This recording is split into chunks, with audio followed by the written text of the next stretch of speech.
A equipe é composta por Mariana Bispo e Judith Forrestes, e nós vamos falar sobre transformadores e sua relação com o eletromagnetismo.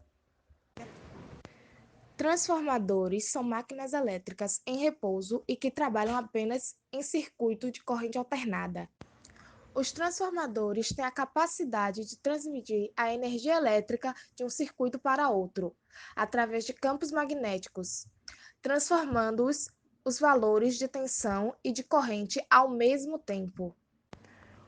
O modelo básico de um transformador, que está representado na imagem, consiste em duas ou mais bobinas de fio enroladas em torno de um núcleo ferromagnético, sendo que normalmente essas bobinas não estão interligadas diretamente entre si, de forma com que a única conexão entre estas bobinas é o fluxo magnético comum presente dentro do núcleo.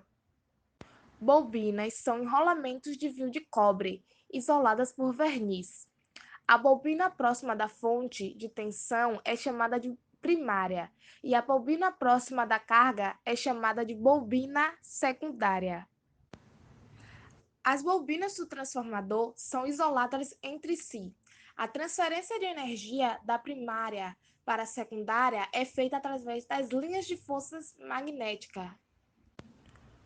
O núcleo ferromagnético, que é constituído no formato retangular por um material com propriedades magnéticas, geralmente são várias chapas que se unem para formar o núcleo.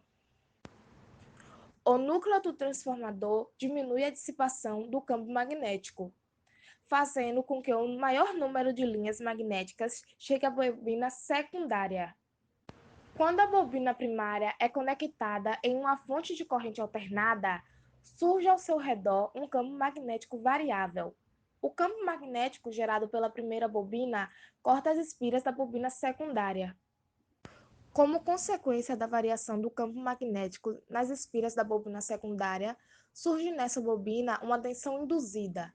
Essa tensão induzida, proporcional ao número de linhas magnéticas que cortam a bobina secundária, e o número de espiras da bobina secundária em relação à bobina primária faz com que haja um aumento ou diminuição na intensidade da corrente e da tensão elétrica recebidas.